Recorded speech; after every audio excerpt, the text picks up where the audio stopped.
Gusto ko mag-beach.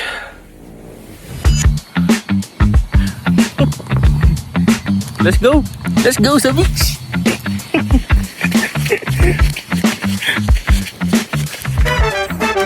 Ako si Gian. At ito ang mga hilig ko. Biyahe kung saan man, kalsada na maraming puno at halaman. Mga lugar na hindi ko pa napupuntahan. Pati na din klima na puno ng sorpresa. At higit sa lahat, syempre kalikasan. Mga tanawin na nagbibigay kasiyahan. At hindi mawawala ang mga karanasan na aking babalik-balikan. Kaya naman, palagi kong sinasabi, piliin mo kung saan ka magiging masaya.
Yes, nagbabalik loob ako sa pagkakape. Ang masaklap, tignan mo naman. Parang bata uminom ng kape. Engot, engot. Grabe, namiss ko mag-rides, namiss ko mag-beach. Ang maganda pa dito, konti lang yung tao. Ay, sobrang namiss ko yung ganitong vibes. I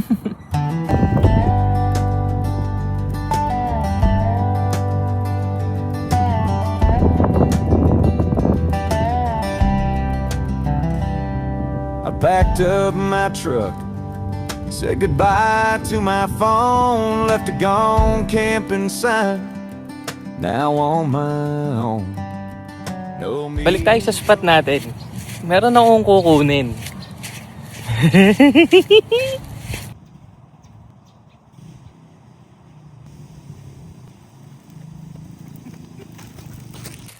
Yan, yan. Dito tayo. Ay, parang mas maganda kung doon tayo sa harap ng beach pala, no? Tara, tara, tara. Ganda ng place, oh! Nice catch! Nice catch! Tingnan nyo, ayun. Ang goods ng kwarto. Ang goods ng accommodation na yun, no? Aircon. Good for 2. Tapos dito sa may harap, itong mga kubo na to. Ang ganda! Tapos, beach ka agad. Mahangin. Sarap dito. Excited akong buksan to. Siyempre, alam nyo na kung ano to. Yan. Sa tayo ng beach. Aha. Tapos meron tayo ditong umbrella. Aha. And bubuksan na natin tong dalawa. Hindi ko alam kung alin dito yung una ba. Ito yung dalawang masid na nilaunch nila nung mga nakakaraang buwan. Hindi ko sila binubuksan kasi hindi ako nakakapag-rides dahil grabe yung price hike ng mga gasolina. Pero ngayon kasi nag-rollback siya, so kahit papaano medyo tolerable na yung gastos. Imaginein mo kasi mas mahal pa yung pagpapagas ko kaysa sa mga accommodation na nakukuha ko. Saklap. So yun lang, excited na ako. Buksan natin isa-isa. Let's go! Alright, itong isa. Mali ako nang nakuha. Wag muna to. Ito muna.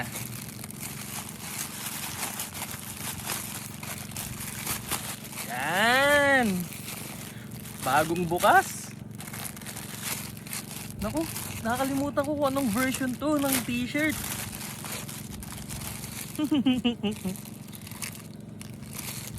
Sticker. I-secure. Ito yung pinaka t-shirt. Siyempre, ano ba naman yan? Masid. All good in the hood. Size XL. Dumi nung kuko ko. Alas. Kulay puti. Grabe yung quality talaga ng tela na ginamit sa kanila. Ito yung design. Yan, masid. Tapos ito yung nakasulat, go where you feel most alive.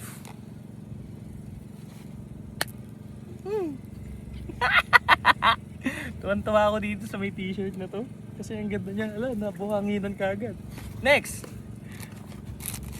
natin syempre, ito version 1 ng kanilang polo. Ay, iba yung ano, yung plastic nila. Kamukha doon sa mga riding jersey. Aha. Ay, ganda ng plastic oh. Meron ding logo.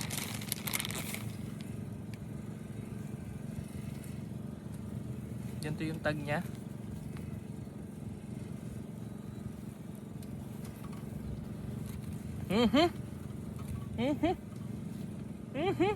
Ano yung mga nakalagay? Ano yun? Salt in the air, sun on the skin. All good in the hood. Tapos, doon sa may kabilang side, masid. Coastal guys. Hangas. Ito yung likod. Malaking logo ng masid. Yan, coastal guys. Saka, all good in the hood.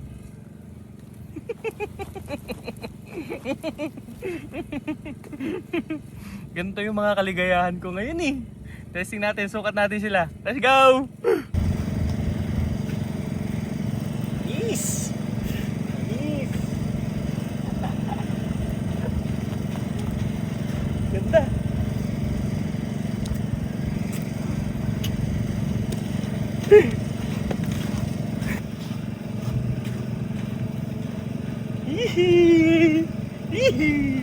Hindi ko alam kung bagay ito sa may pants na suot ko ngayon, pero ang angas.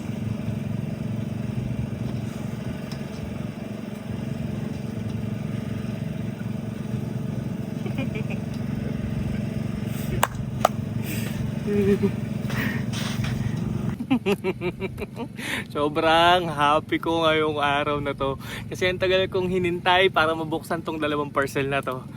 Ay, wala na akong pera, pero masaya ako kahit wala na akong pera. Wala na akong pera, pero masaya. Ay, saka nga pala, ito pa yung suot ko. Masid din yan. At alam nyo ba kung kanino ko to nakuha? Kay Eman. Nakontak ko kasi siya dahil taga Bulacan lang din siya. And kumayag siyang makuha ko to.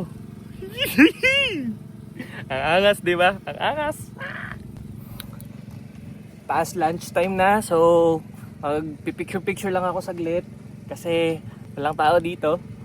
And hindi ako nahihiya ngayon. Susulitin ko muna tong oras na to bago ako kumain ng pananghalian.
Bumili ko ng kwintas ng pendant ay pawikan. Kadalasan bumibili ko sa mga naglalako kung saan man ako mapunta.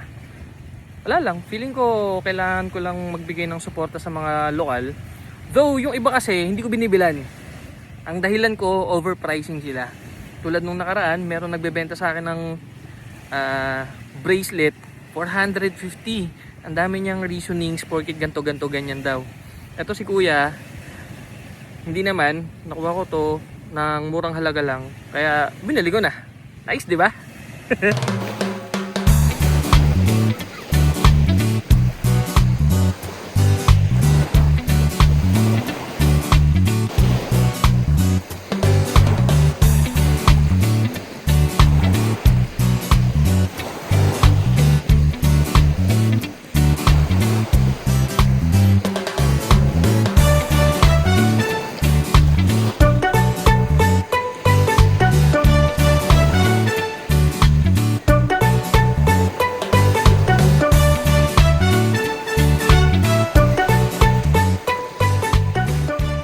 Bali yun, tapos na tayo dito sa may sand and surf.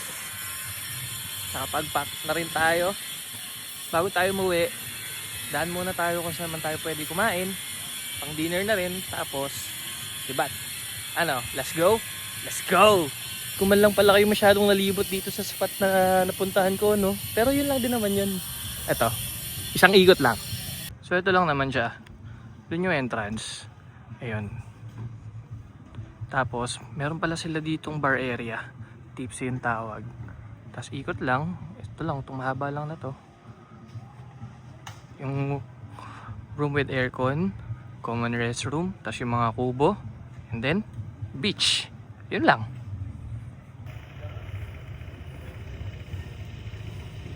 Lipat tayo!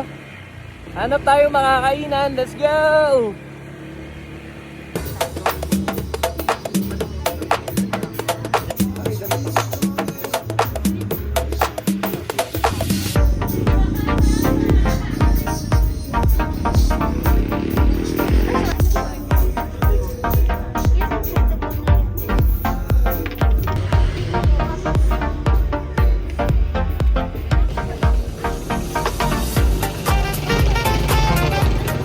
Ayan na, titikman na natin to. Sana masarap.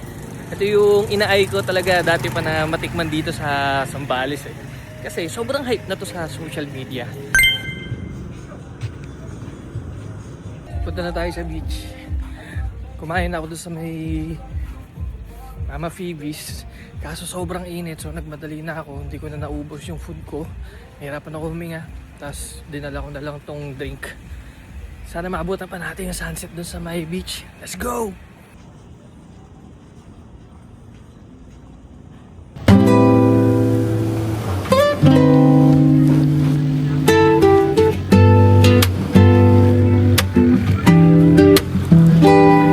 sabi dito, hindi ako para sa liwa-liwa. Weekdays lang pero napakaraming tao. Tingnan nyo. Oh. Diba? Oo eh. Diyos ko. Bye liwa. Hindi ka para sa akin.